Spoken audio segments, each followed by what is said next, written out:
ஆண் பிள்ளைகளை மட்டுமே பெற்ற அம்மாக்களுக்குத்தான் தெரியும் பெண் பிள்ளைகளை பெறாததின் வலி என்னவென்று. ஒவ்வொரு முறை உடல்நிலை சரியில்லாத போதும் நிச்சயம் அந்த தாய்க்கு இந்த உணர்வு வந்தே தீரும். யாரில்லை என்றாலும் வாழ கற்றுக்கொள்கிறது மனம்.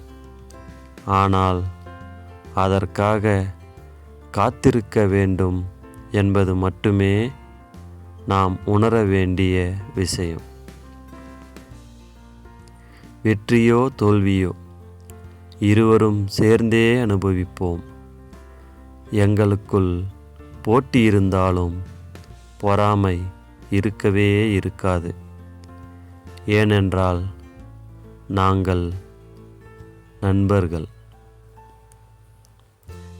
வாழ்வதற்கு வசதி வேண்டாம், வைராக்கியம் போதும். உறவுகளுக்கு அடுத்தபடியாய் நாம் நம்பிக்கையாய் உறங்குவது நண்பர்களுக்கு அருகில்தான். அடுத்தவர் நம்மை நேசிப்பதை விடவும் அதிகப்படியான சந்தோஷம் எதுவும் இல்லை. அதுவும் நான் உன்னை நேசிப்பதை சொல்வதற்கு முன்பாகவே நீ என்னை நேசிப்பதாய் சொல்லி முடித்தது அதைவிடவும் மிகப்பெரிய சந்தோஷம். காதல் தோல்வி, மரணமே என்றாலும் மகிழ்ச்சியோடு ஏற்றுக்கொள்வேன். அது உந்தன் மடியில் என்றால் அப்போது கூட மனமே இல்லாமல்தான் உன்னை பிரிவேன். என்னை விட அன்பாய் யார் உன்னை பார்த்து கொள்வார்கள் என்று.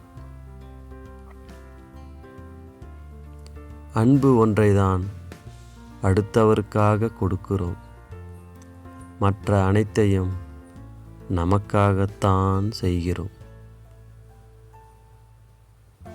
நாம் சந்தித்து கொண்ட இடங்களை கடந்து செல்லும் போதெல்லாம் அங்கேயே நின்று விடுகிறது என் இதயம்.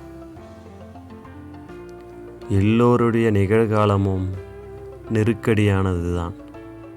ஒன்று கடந்த கால தோல்விகளை தவிர்க்க வேண்டிய கட்டாயம், மற்றொன்று கடந்த கால வெற்றிகளை தொடர வேண்டிய கட்டாயம். என் அன்பு தோழியே, உறக்கம் எனக்கு மிகவும் பிடிக்கும்.